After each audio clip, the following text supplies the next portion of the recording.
guys, welcome to another video, and today is the podcast on The Sinking of the Bismarck, The Deadly Hunt by William Shirer. Okay, so, Chapter 10, A Desperate Night on the Bismarck. In the very last hour of daylight on May 26th, when the squadron of swordfish came in to attack the Bismarck, the German battleship had swung into action as quickly and as efficiently as when she had sunk the hood and held off the torpedo planes of the Victorious 2 days before. Most of the 2,400 officers and men aboard were dead tired from lack of sleep.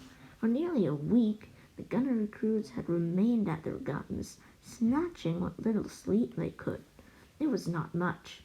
The strict admiral had insisted on these precautions. Lieutenants never knew at what second an enemy warship or plane might loom out of the clouds or mist. He had to be ready for instant action. The swarm of swordfish suddenly swooping into the clouds had shown how necessary it was.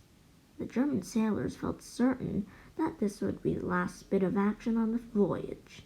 That afternoon, Admiral Lieutenants had assured them over the loudspeaker that by dawn of the next day they would be safely under cover of the Luftwaffe.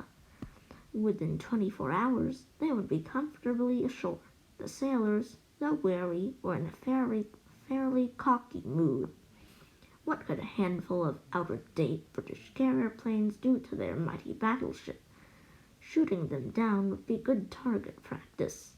Confidently, Admiral Lieutenants watched the ship's brand-new flak guns fire away at the darting dots of the approaching aircraft. He was a little tense and tight-lipped, as he was always in battle, but he did not appear to the others on the bridge to be much worried. 2 evenings before, in a similarly fading light east of Greenland, the Bismarck had been easily beaten off an attack of the same kind of torpedo-carrying biplanes. Those had come up of the Victorious. One of the aircraft had scored a hit on the starboard side, but it had not slowed the Bismarck by one single knot. There was little chance, Admiral Lieutenants thought, that this new swordfish attack, the very last one would have to face before reaching Brest, would be any more successful. Carrier planes, as he remarked to Captain Lindenman, had never seriously damaged a battleship in history. They were like a swarm of bees. They could sting, but not injure you. For one thing, their torpedoes were too light. Nevertheless, he did not intend to risk being hit again by any of them. He directed Captain Lindenman to zigzag to avoid torpedoes and to employ some of his smaller guns in exploding them should they come near. This soon became necessary. The torpedoes were skimming through the water from all points of the compass. Most of them were exploded harmlessly some distance away by gunfire. 2 were not. In a single split second, one of these changed the whole course of this nearly week-old drama at sea and brought it swiftly to a climax. Curiously enough, that one fatal British aerial torpedo might have been launched at all if a certain German U-boat, an hour earlier, had not found himself in the strangest position imaginable. This was U-566, commanded by Lieutenant Walforth. It was returning from a long operation at sea when, on the late afternoon of May 26th, a lookout reported sighting enemy warships. The submarine crash-dived. When it edged up again toward the surface, Lieutenant Walforth saw through the periscope that he had come up right between the battlecruiser Renown and the carrier Ark Royal. The battlecruiser was just ahead of him. The carrier was just behind. In fact, the U-boat commander could see, he later reported, the planes of the Ark Royal's deck warming up for a takeoff. All he had to do to prevent that takeoff was to launch torpedoes from his stern. At the same moment, he could fire torpedoes at the Renown from his bow. He was so near both ships, he couldn't miss. It was one of those positions a submarine skipper dreams of having, but rarely it ever has. Here were 2 big enemy ships in line with each other, and he was directly between them. It was not even necessary to aim his torpedo tubes, because the bow and the stern of his ship were pointed directly at the two big targets. There was another, more important reason why it was not necessary to aim them, as Lieutenant Walforth bitterly realized. His torpedo tubes were empty. He had fired every single one of his torpedoes at British merchant ships during his previous operation. Completely frustrated, the U-boat commander watched in his periscope the two great sitting ducks speed out of range. He saw the swordfish take off from the carrier and sweep away toward the Bismarck. If he had one torpedo or two, they would have never gotten off that flight deck. There would have to be no deck left. And the mighty Bismarck, though Lieutenant Walforth, of course, didn't know at this time, might have been saved. As soon as the Renown and the Ark Royal were out of gun range, Lieutenant Walforth surfaced, strung up his wireless sender, and got off a message to Brest. It was among the secret German naval papers obtained after the war. 8 p.m. One battleship, one aircraft carrier in approximate position, 4850 north, 1650 west. Course 115 degrees, high speed. The Bismarck took in that signal. At that hour, she had not yet seen any of the carrier planes, but it was helpful to Admiral Lutyens to know from that U-boat just where Force H was and in which direction at what speed it was proceeding. He did not understand why the carrier had not sent over attacking planes, but for an hour or so, until dark, he must be on the lookout for them. At 8:54 p.m., he had reported that they had come and were attacking. For several hectic minutes, he had watched them gallantly cut through his flat fire and come in to launch their torpedoes. But the torpedoes that had not been destroyed by his own gunfire had passed wide of the ship. Apparently, no one on the Bismarck saw one British plane steal in from behind. The lookouts aft quickly reported a torpedo thrashing toward the stern. The target at that angle is very small, only the width of a ship at its narrow end. It seemed certain that the torpedo was sure to miss. Then it hit. There was an explosion. The stern of the Bismarck shuddered. Later, one surviving gunner remembered hearing a desperate voice shouting through the intercom, "Rudder jamming, hard to starboard, ship circling." Admiral Lutyens was on the bridge with Captain Lindenman, taking in the shattering reports. As soon as the ship veered and started to circle, he understood what happened. "Get divers down to clear the rudders," he snapped. A message came up from the steering engine room. It had been knocked out. "Couple the hand steering," the captain barked. Damaged control parties went quickly to work. 2 divers went overboard to try to clear the damaged rudders. To keep up the morale of the crew, false news was broadcast on the ship's newspapers. A seaman later remembered it.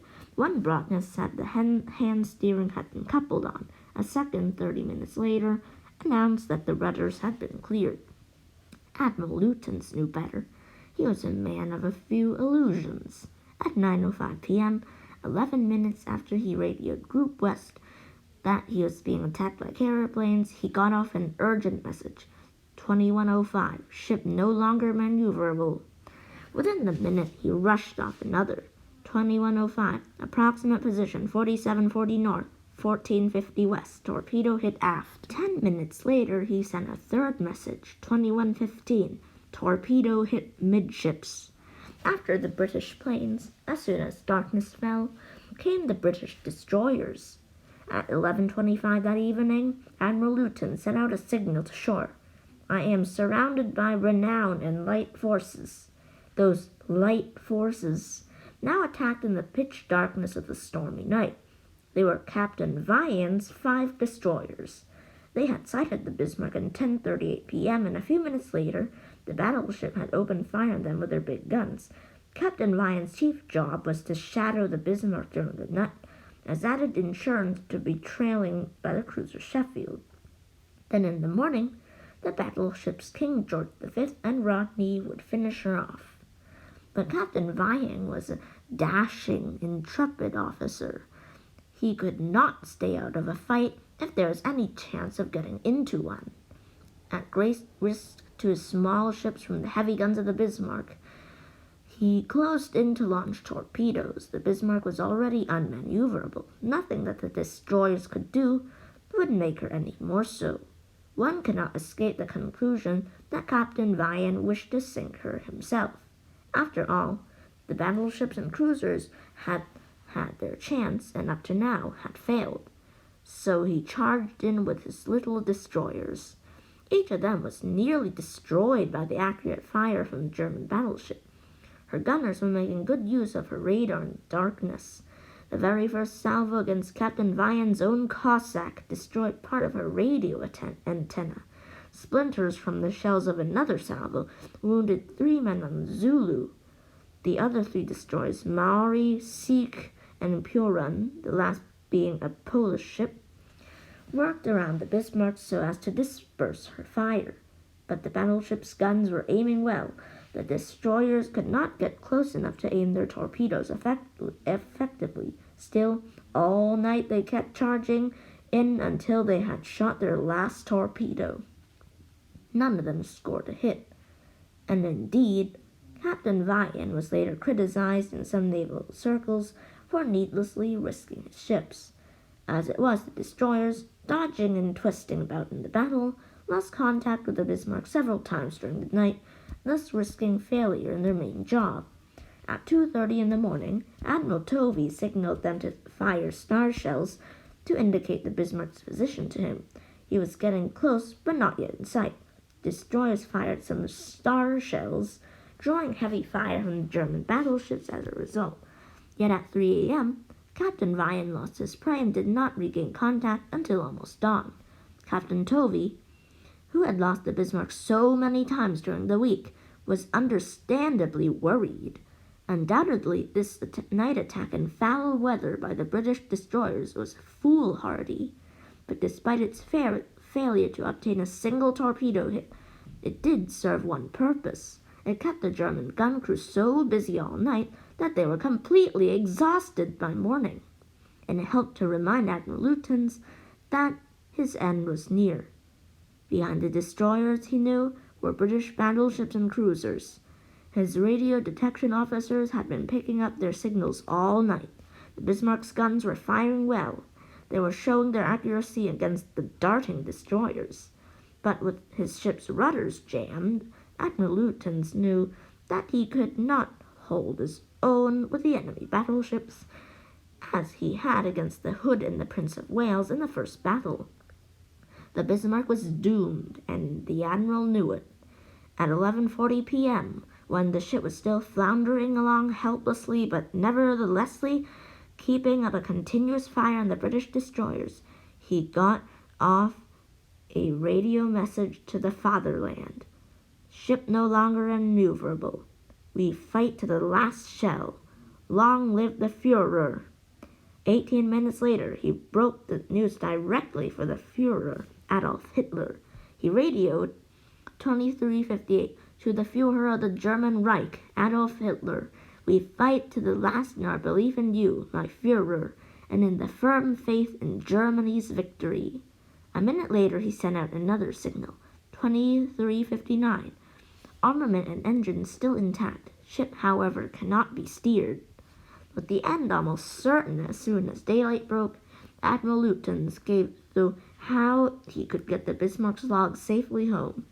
It seemed important that the naval command and Hitler himself should understand his strategy and tactics and how fate had turned against them at the very end.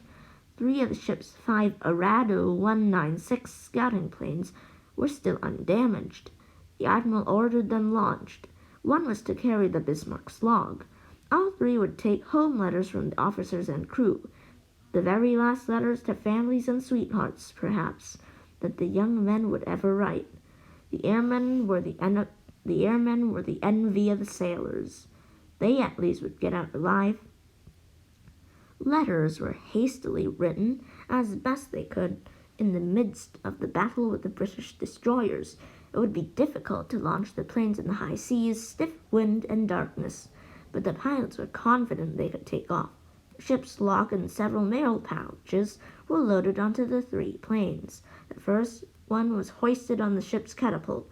Its engine was started. The pilot waved farewell. He never got off. Somehow the torpedo which struck aft had damaged the compressed air feed to the catapult. Desperate efforts were made to repair it. They proved unsuccessful.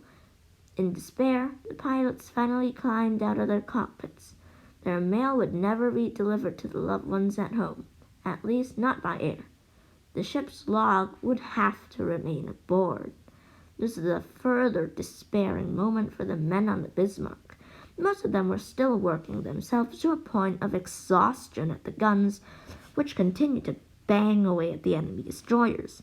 Then, as so often happens at sea during the desperate hours, rumors began to fly through the ship. The first German submarine had arrived in the vicinity. More were just behind. 81 Luftwaffe bombers were on their way out. They and the U-boats would make short shrift of the British tormentors. 2 big tugboats had put out from Brest. They would haul the Bismarck safely into port. Many a sailor started to sing, but not for long. Radio messages from the homeland in response to Admiral Lutjen's desperate dispatches were beginning to arrive. Captain Lindenman read them over the loudspeakers to the crews. He must have thought they would cheer up the hard-pressed men. They had, however, the opposite effect. They seemed to confirm the hopeless plight of the great battleship. 7 minutes before 2 o'clock in the morning, 2 messages came over the radio from Adolf Hitler himself. 0153 to Fleet Commander. I thank you in the name of the German people, Adolf Hitler. To the crew of the battleship Bismarck. The whole of Germany is with you. What can still be done will be done. The performance of your duty will strengthen our people in the struggle for their existence. Adolf Hitler. Such words sounded ominous to the crew. Grimly they fought on at their guns. Shortly after 2 o'clock, there was a pause in the firing. Admiral Lutyens thought his chief artillery officer, who had done such a magnificent job in singing the Hood. At 2:21 a.m., he radioed Grand Admiral Erich Raeder in Berlin about him. 0221, the Commander-in-Chief of the Navy, Purpose Lieutenant Commander Schrander, Gunnery Officer, be awarded Knight's Cross for sinking Hood. Fleet Commander. Within an hour and a half, there was a reply. 3:51, Berlin, to Lieutenant Commander Schrander. The Führer has awarded you the Knight's Cross for sinking the battlecruiser Hood. Heartiest congratulations, Commander-in-Chief of the Navy. On the swaying bridge of the Bismarck, drenched by spray from the wind and waves, there was a touching little ceremony just as the ship's bells sounded 4 a.m. Admiral Lutyens read the radiograph to Lieutenant Commander Schneider and congratulated him. The Golden Tactician Admiral was almost in tears. So was his brilliant gunnery officer. After 3 a.m., the British destroyers appeared to have given up their futile attack. A lull set in, the lull before the storm. Both sides were waiting for the dawn, the British joyfully, the Germans with despair. Aboard the crippled Bismarck, there were few illusions about what daylight would bring. The destroyers reappeared around 6 a.m. in the closing moments of darkness, and the German battleship opened fire on the nearest one. This was the Maori, which approached to within 9,000 yards and fired her last 2 torpedoes. Then she ducked away from the Bismarck's 15-inch shells. There was no hits by either side. At 6:25 on the morning of May 27th, Admiral Lutyens radioed Naval Group West that the situation remained unchanged.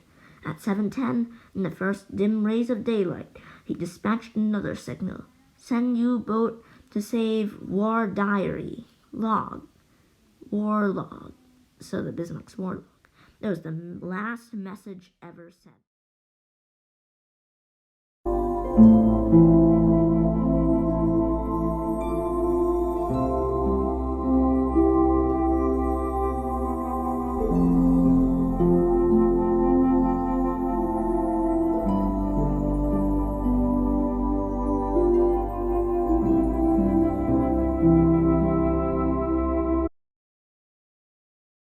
Thank you for watching today's video. Make sure to like, subscribe, and share this video with your friends. See you in the next episode. Bye!